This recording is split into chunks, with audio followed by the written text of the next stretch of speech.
What's going on, my peoples? Welcome back to another edition of Sports Talk with Clem Boogie. Today, Kevin Durant has laid down the gauntlet. Yes, he's giving the Brooklyn Nets an ultimatum. And as the ultimatum stands, he's doubling down on his trade demand or asking for the jobs of Steve Nash and Sean Marks. Sean Marks is the GM of the Brooklyn Nets, and Steve Nash, as we all know, is the current coach of the Brooklyn Nets. Let's get right to it. Kevin Durant has it in his mind that he does not want to coexist with either Sean Marks or Steve Nash. We do not know the reason, but it's clear, as you could see, how the team had played down the stretch in a couple critical games. He kind of has a point. Steve Nash is a first-time head coach. You got to understand he's way over his head in terms of coaching talent, coaching anything. One thing that he has in his arsenal is that he is a former player, a two-time MVP of himself, and a Hall of Famer. So he knows the game. No one's disputing that. But knowing, playing the game, and coaching, and things being contentious and trying to keep a calm and cool collective front, totally different. So back to KD. KD has in his mind that he just wants a true overhaul. But I'm going to put it to you like this.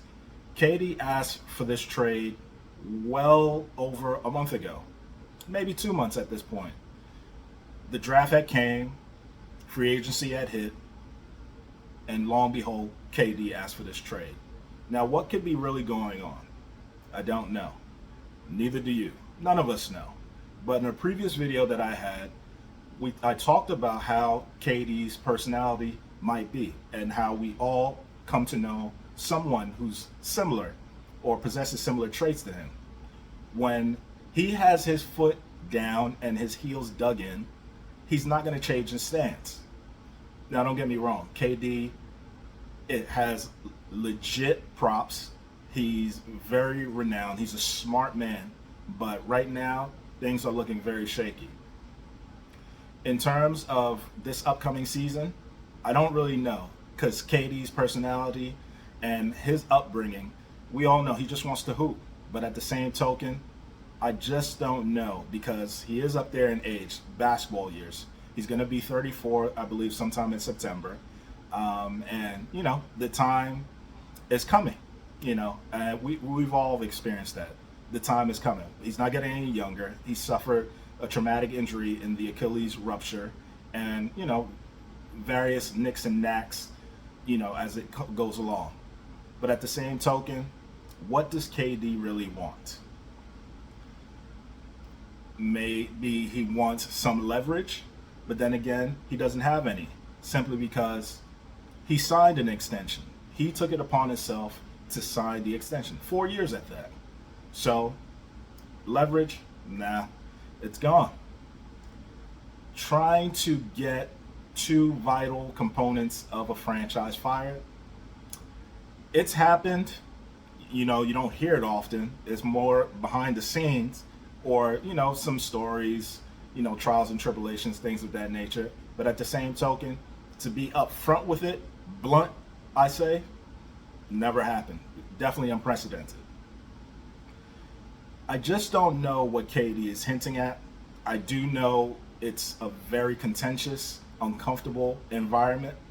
Mind you, this is the offseason, so things are going to continue.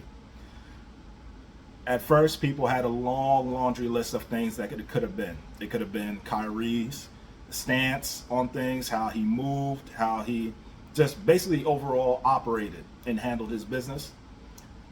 Look, you got to take and understand when you're playing any kind of sport, not only basketball, any kind of sport, there is a business aspect to it. These owners, they're billionaires. Have you ever seen someone tell a billionaire what to do? I haven't.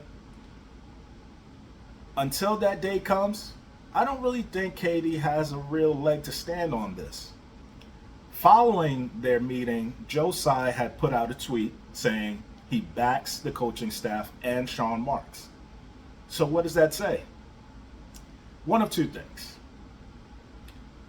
KD could be on his way out. It could be a situation in where Joe Tsai is desperate enough to take an offer, maybe not a king's ransom for one Kevin Durant, but he'll take an offer just to get Kevin Durant out of the building. But the spin on that is, wasn't that what Kevin Durant wanted? Aren't you essentially caving to Kevin Durant? You see, again, owners understand that this is a product line. You're messing with their product line. That's all they care about. They understand the talent, the players, their talent. They help put butts in seats. And it produces a very, profitable product. But if you have all this going on, all it's doing is bringing bad press. Situation isn't getting any better. It's slowing up free agency process. I believe they still have roster spots to address. It's a lot of business things that go on behind the scenes that you and I do not know. But with that being said, Kevin Durant is the cornerstone right now. He is the focal point, I should say, right now. What do you do with Kevin Durant? Boston laid out an offer. The Nets turned it down. The Suns was initially one of his destinations. He can't get there. They just re-signed DeAndre Ayton, so that kills that. Kevin is smart enough to understand whatever team he goes to, the exchange is never going to be equal. You're never going to get a Kevin Durant in return. And in saying that, he's also playing a hand that's very dangerous, because if he goes to a team, essentially, they have to give up vital pieces in order to accommodate the trade. So let's say he goes to a Miami. Obviously, we don't know if it's going to happen or not, or whatever the case may be. You literally have to gut that team in order to make that transaction work.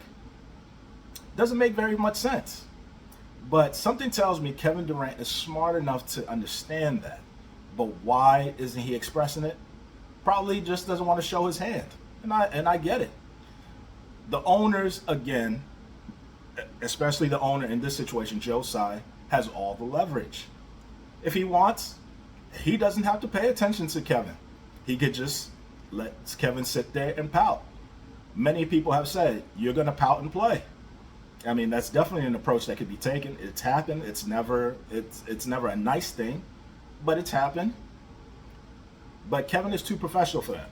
In all the years that Kevin has played basketball, he's true to the game. He's true to his craft. He's not going to minimize or cheat himself or the fans. But one thing about Kevin is he's going to maintain his stance. Do I see him moving? Yeah.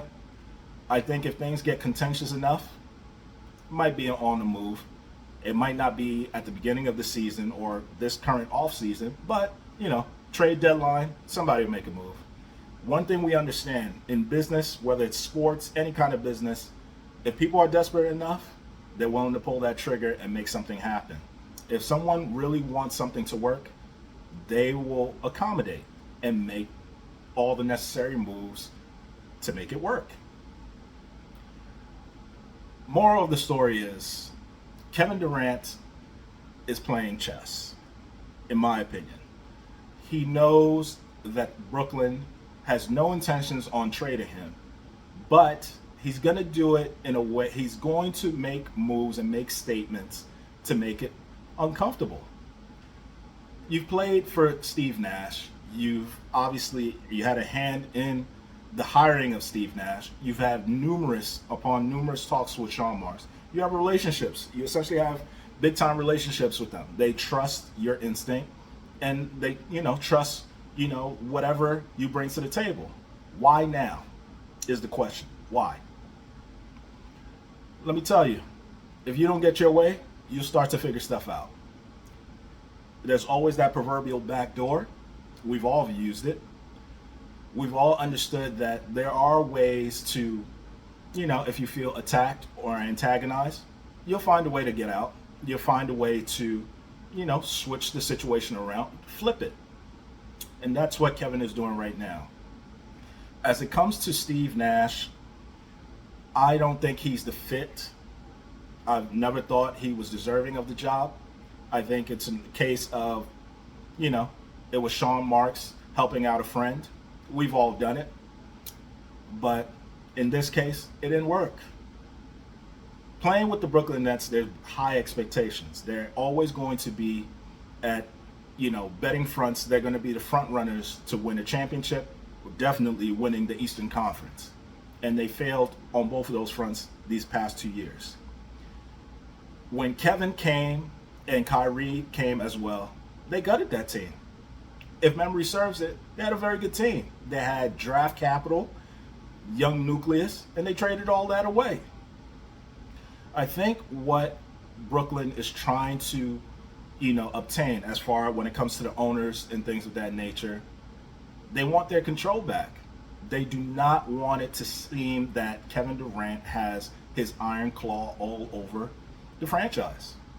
This is the same thing that they're doing to Kyrie, essentially. They're not putting up with it. You can be moody, you can do whatever, but let's say this. Have you ever worked for someone and just left? No, it doesn't work that way. These guys, especially in Kyrie's position, has done it multiple times. Kevin Durant has seen all that. He's a very smart man. I'm not going to keep reiterating that. But at the same token, he has to understand you can't overplay your hand. And something tells me if this stretches out much longer than what it needs to, that's exactly what he's going to do. But at the same token, the trump card is Brooklyn has the leverage. So we have to ask Kevin if anyone has any touch or any reach to him. I know his agent, Rich Kleiman, his business partner, has some reach and has been in his ear, has it advising him every step of the way. They have to let Kevin understand you chose to sign that contract. You're getting paid, good money to do what you do. I'm never going to take away what Kevin Durant is. Once in a generational type player. He's always going to play hard, true to his craft. But in this case, on the business side, it's not looking too good. But, there's more to this story. It doesn't end here. But between me and you, we're going to keep tabs on it. I'll keep reporting it. I'll keep talking about it. We're always going to chop it up. But until then, watch me work.